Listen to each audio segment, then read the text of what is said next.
राधे राधे सभी को देसी सिंघम राठा और एक बार फिर से आप सभी का वृंदावन प्रेम मंदिर में हार्दिक स्वागत है। इस वीडियो में आज हम बात करेंगे कि किस समय आप प्रेम मंदिर के दर्शन करने जाएं ताकि आपको जो प्रेम मंदिर की सुंदरता है उसका पूरा विवरण आपको मिल सके। और इस वीडियो को ऐसे समय पर शूट किया गया है ताकि आपको दोनों समय के व्यू मिल सके और दोनों समय के व्यू की आप सुंदरता को निहार सकें। इस वीडियो में मैं आपको प्रेम मंदिर के फैक्ट के बारे में भी बताऊंगा जो शायद आपको अभी तक नहीं पता होंगे।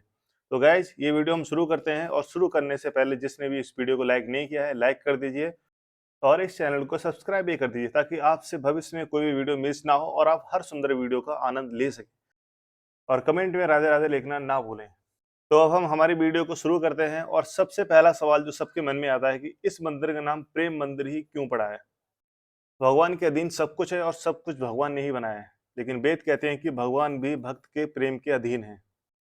यानी कि भक्त की भक्ति का जो प्रेम है उसके अधीन भगवान है। ऐसा मैं नहीं कह रहा हूँ, वेद कहते हैं और ये चीज यहाँ इस मंदिर में लिखी हुई है। प्रेम मंदिर को कुछ इस तरह से बनाया है कि जहाँ पर भगवान श्री कृष्ण की जितनी भी लीलाएं हैं वो सारी लीलाएं इस मंदिर में दिखाई गई हैं। और जैसे ही हम इस गेट से प्रवेश करते हैं तो वहां पर भगवान श्री कृष्ण की सबसे पहली लीला जो प्रदर्शित है वो है कालिया नाग का दमन। आप मेरे सामने देख ही सकते हैं कि कालिया नाग का दमन भगवान श्री कृष्ण ने किया था और उसके बाद में उसके फन पर उन्होंने नृत्य किया और उन लीलाओं को इस मंदिर में इतने अच्छे से दिखाया गया है। मतलब आप अगर यहाँ देखेंगे आके आपको यकीन नहीं होगा। आप कभी-कभी इतने अचंभित हो जाएँगे कि क्या ये लीलाएँ सच में मेरे सामने हो रही हैं? तो अभी हम उसके बारे में आगे बात करेंगे और अभी हम यहाँ से बढ़ते हैं मंदिर की तरफ। मंदिर के अंदर प्रवेश करने के लिए हमें मंदिर के चारों तरफ परिक्रमा लगाकर मंदिर में जाना पड़ता है। मैनेजमेंट ने इस तरह से कुछ यहाँ पर मैनेज किया है बीच में रेलिंग लगा के कि आप पहले मंदिर के चारों तरफ परिक्रमा लगाएँगे और उसके बाद मंदिर में प्रवेश करेंगे। और वहीं पर हम मंदिर में घुसने से पहले मैं यहाँ पर जितनी भी झाँकियाँ लगी हुई हैं, उन सबको एक बार आपको बता देना चाहता हूँ। यहाँ पर आप लोग खुद देख सकते हैं कि इस मंदिर में जो सारस बनाए गए हैं, हालाँकि ये सब आर्टिफ़िशियल हैं, लेकिन इनको देखकर ऐसा लग रहा है कि एकदम ये ओरिजिनल है। भगवान श्री कृष्ण की एक लीला यहाँ पर और प्रदर्शित है, जो कि गोपियों का चीरहरण। भगवान श्री कृष्ण जब गोपियों का चीरहरण करते हैं और उनके कपड़े पेड़ों के ऊपर टाँग देते हैं, उस दृश्य को भी यहाँ पर प्रदर्शित किया गया है और एकदम बखूबी वैसे ही दिखाया गया है, जैसे वो एकदम रियल हो। तो गाइस सामने आप जो गेट देख रहे हैं, हमने इसी गेट से प्रवेश किया है और मैं अभी यहाँ पर आपको एक ना 360 व्यू दिखाना चाहता हूँ, जिससे कि आपको थोड़ा-सा आइडिया लगे कि जो अभी जो हमारी लोकेशन है, वो हम कहाँ पर हैं और जो किस एंगल से वीडियो शूट हो रहा है।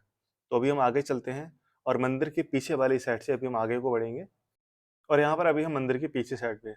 पूरे मंदिर में रेड कारपेट बिछा हुआ है। आपका स्वागत एकदम ऐसे वीआईपी के जैसे ही होगा, क्योंकि गर्मी के समय में जो फर्श है वो बहुत ज़्यादा गर्म हो जाता है। उस गर्म फर्श से आपके पैरों को बचाने के लिए यहाँ पर रेड कारपेट बिछाया गया है।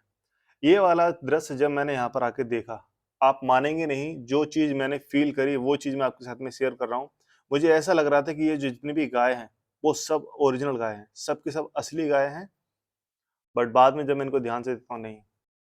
तो गाइज़ मतलब मैं यहाँ पर ना आस्था के साथ में आपसे कुछ और भी कहना चाहूँगा कि सपोज़ जिन लोगों को अगर आस्था में बिलीव नहीं है और उनको अगर फुलवारी, लाइक गार्डन अगर इन सब में बिलीव है, तो मैं उन लोगों से यही निवेदन करूँगा कि आप एक बार सिर्फ़ इसी भाव से आ जाइए इस मंदिर में और यहाँ का वातावरण देख के अगर आपके अंदर भक्ति ना आ जाए, तो मैं ये ब्लॉग बनाना छोड़ दूँगा। बहुत बड़ी बात मैंने कह दी और ये जो मैंने बड़ी बात कही है वो ऐसे ही नहीं कह दी है मैंने। यहाँ पर आकर जो मैंने फ़ील किया है, उसको देखकर ही मैंने कहा है। इतना सुंदर गार्डन बनाने में, उसको मेंटेन करने में लाखों रुपए खर्च होते होंगे और यहाँ की जो एरोमा है ना, मतलब वो उस खुशबू को मैं अपने शब्दों में बयाँ नहीं कर सकता, यहाँ पर जो मैं उसको फ़ील कर रहा हूँ। आने वाले समय में अगर कोई ऐसी टेक्नोलॉजी आई, जिस तरह से हम जो म्यूज़िक सुनते हैं, हमारी वॉइस आप तक पहुँचती है और एक वो सिर्फ़ उसका ज़रिया है स्पीकर, यानी कि स्पीकर आपको हर तरह की ध्वनि आपको सुना सकता है।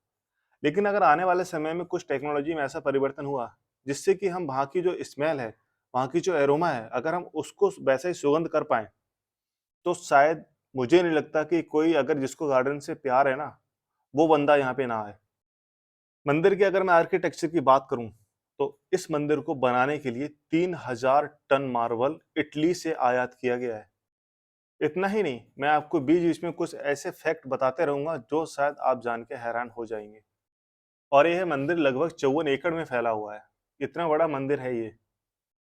इसीलिए इतने बड़े मंदिर में भगवान श्री कृष्ण की हर झांकी को प्रदर्शित किया गया है। और ये वाला जो दृश्य है, इस दृश्य को देखकर सबके मन में महाभारत की याद आती होगी, या फिर भगवत गीता पर जो ये छपा हुआ दृश्य है वो ये दृश्य है। किस किसके घर में भगवत गीता नहीं है, या जिसके घर में है और उसने पढ़ी नहीं है, तो मैं चाहूंगा कि वो एक बार कमेंट में बताए, और जिसने पढ़ी है वो भी बताए। क्योंकि थोड़ा हमें ये आइडिया लगना चाहिए ना कि हम कहाँ पर हैं। हम बहुत अपने धर्म की बात करते हैं, बट हम कितना जानते हैं उसको। ये चीज मैं बस सिर्फ जानना चाहूंगा आप लोगों से। प्रेम मंदिर के हर कोने से मैंने ब्लॉग बनाया है, जिससे कि आपको कहीं पर ये महसूस ना हो कि मैंने कुछ कमी छोड़ दी या फिर आपसे ये वाला सीन मिस हो गया। हर एक जगह पे जा जाके, जहाँ पर भक्त बहुत कम जा रहे थे, उस जगह पर भी जाके मैंने इस ब्लॉग को शूट किया, ओनली फॉर यू गाइस। सामने आप जो भगवान श्री कृष्ण की लीला को देख रहे हैं, यहाँ पर पर्सनली जो मैं फील कर पा रहा हूँ कि भगवान श्री कृष्ण, लेकिन उनके रूप अनेक हैं और यहाँ पर अनेक गोपियां हैं, बट भगवान श्री कृष्ण सबको एक ही दिख रहे हैं। और यहाँ पर वो हर गोपी के साथ अलग अलग रूप में नृत्य कर रहे हैं, और हर गोपी को यही लग रहा है कि वो भगवान श्री कृष्ण के साथ में नृत्य कर रही हैं। किस किस को ऐसा फील हुआ, मैं ये जानना चाहूंगा उस बंदे से। फिलहाल मैंने जो देखा, यहाँ पर मैंने जो फील किया, जैसा हमें वेदों में बताया गया, भागवत में बताया गया कि भगवान श्री कृष्ण हैं एक, बट जब भी अगर उन्होंने किसी गोपी के साथ नृत्य किया तो अलग अलग रूप में किया, ना कि अकेले ही सारी गोपियों के साथ नृत्य किया। और यहीं पर सामने आप देख सकते हैं कि जगत गुरु श्री कृपालु जी महाराज का नाम लिखा हुआ है, और उसका जो हेयर कटिंग है वो बहुत अच्छे से बनाया गया है। और सिर्फ इतना ही नहीं, शिवलिंग को एक पार्क में लगाया गया है और उसमें भगवान शिव का त्रिशूल, डमरू और उनके जो गले में सर्प रहता है वो भी यहीं पर है। और ये चीज मंदिर के जस्ट सामने है। थोड़ा सा एंगल चेंज हो सकता है, बट एकदम मैं कहूंगा उसके सामने ही है। और यहाँ पर मैंने दोनों तरह के ही व्यू कर दिए। लाइक मैंने एक बार शिवलिंग से प्रेम मंदिर की तरफ को कैमरे को घुमाया, प्रेम मंदिर से शिवलिंग की तरफ को कैमरे को घुमाया। और अभी आप ना यहाँ पर इन मोरों को देखिए, जो मोर यहाँ पर नाच रहे हैं, आपको क्या वो रियल लग रहे हैं या नहीं लग रहे हैं? ये चीज़ मैं सिर्फ आपसे जानना चाहूँगा। मैंने जो फर्स्ट टाइम देखा, ऐसा लगा कि वो रियल हैं। और अगर शायद काश ऐसा हो पाता कि जो जीवित मोर हैं वो यहाँ पर इस गार्डन में आते और वो अपने नृत्य करते, और सभी श्रद्धालु देख के उसको मंत्र मुग्ध हो जाते। शायद अभी नहीं तो आने वाले समय में ऐसा हो सकता है। और ये है गोवर्धन पर्वत। ये वही गोवर्धन पर्वत है जिसकी परिक्रमा लगाने के लिए हम गोवर्धन में जाते हैं। और इस गोवर्धन पर्वत को भगवान श्री कृष्ण ने सिर्फ और सिर्फ इंद्र के अहंकार को तोड़ने के लिए उठाया था। जब इंद्र ने बहुत ज्यादा बारिश कर दी थी ब्रज में, और जब सारे ग्वाले और गाय परेशान थे, तब भगवान श्री कृष्ण ने उनको शरण देने के लिए इस पर्वत को उठाया था। 7 रात 7 दिन एक सिंगल उंगली पर उठा के रखा हुआ था इस पर्वत को। और जब वहीं पर जो ग्वाले थे, वो भगवान श्री कृष्ण ने मजाक मजाक में ही कहते हैं कि अब आप थोड़ी देर आराम कर लो, कान्हा इस पर्वत को हम थोड़ी देर रोक के रखते हैं। तो उन्होंने कहा ऐसा है? बोले हाँ। भगवान श्री कृष्ण सिर्फ अपनी उंगली को हल्का सा नीचे करते हैं, और जितने भी लाठी डंडे लगे हुए हैं वो सब चरमराने लगते हैं। और ये देखकर भगवान श्री कृष्ण को हंसी आ जाती है। तब सारे वाले समझते हैं कि नहीं, तब उन्हें लगता है कि नहीं, ये हर किसी के बस की बात नहीं है, और ये इतना आसान कार्य नहीं है कि हम लोग डंडे से गोवर्धन पर्वत को रोक लें। ये सब तो भगवान श्री कृष्ण की लीलाएं हैं, मेरी क्या औकात की जो मैं उनको समझ पाऊं। बट हाँ, जो थोड़ा बहुत उनकी कृपा से मैंने जो जाना है, बस वही चीज मैं आपको बता रहा हूँ। और ये गोवर्धन पर्वत मंदिर के जस्ट सामने ही है। मंदिर का जहाँ पर प्रवेश द्वार है, अभी हम गर्भगृह में भी चलेंगे, वहां पर भी देखेंगे कि इस मंदिर को कितने अच्छे तरीके से बनाया गया है। क्योंकि 3,000 टन मार्बल ऐसे ही नहीं मंगाया गया, इटली से वो भी। अभी हम मंदिर में प्रवेश करने जा रहे हैं। शाम का समय हो रहा है और जो सूर्यास्त होने वाला है। प्रेम मंदिर जब सूर्योदय होता है तब भी बहुत अच्छा लगता है। सूर्यास्त होता है और उसकी जो लालिमा जब पीछे छाई रहती है, तब भी बहुत अच्छा लगता है। और यहाँ पर मैं सूर्यास्त का व्यू कैप्चर कर पाया हूँ। और अभी हम मंदिर के प्रवेश द्वार के बहुत ही नज़दीक हैं। हर जगह आपको सिक्योरिटी गार्ड खड़े हुए मिलेंगे, जिससे कि वो आपसे कहते रहेंगे कि भैया आप आगे बढ़ते रहिए, या फिर यहाँ पर मत रुकिए, एक जगह मत रुकिए। प्रेम मंदिर को बनाने में और यहाँ का जो आर्किटेक्चर है, जितना सुंदर आर्किटेक्चर है, उसको बनाने में लगभग 1,000 शिल्पकार लगे थे। और उन्होंने 10 साल तक कार्य किया था इस मंदिर को बनाने में। तब जाके इतनी सुंदर कारीगरी, इतनी बारीकी से जो कारीगरी की है ना, मतलब आप जब यहाँ आएंगे आपको देखकर ही ऐसा लगेगा कि हाँ यार, मैं किस जगह में आ गया हूँ, किस दुनिया में आ गया हूँ। मतलब इस कारीगरी को देख के आपको ऐसी अनुभूति होगी कि भैया स्वर्ग यही है। पार्थ और रथ रोक दो, स्वर्ग यही है, हम यहाँ पहुंच चुके हैं। तो जो लोग अभी तक यहाँ दर्शन करने नहीं आए ना, वो एक बार यहाँ आकर देखिए। अगर आपको ऐसा फील ना हुआ तो आप कहना। इतनी अच्छी डिज़ाइन बनाना, उस डिज़ाइन में इतनी अच्छी नक्काशी करना और वहाँ पर इतनी अच्छी लाइट की फिटिंग करना, अलग-अलग शेड बनाना लाइट के, झूमर इतना अच्छा लटकाना, उसके पीछे का जो ब्लू कलर की टोन है ना, मतलब मैं आपको बता भी रहा हूँ और दिखा भी रहा हूँ और फिर भी आपने अगर अभी तक राधे-राधे कमेंट तो अब लिख दीजिए, मना किसने किया है?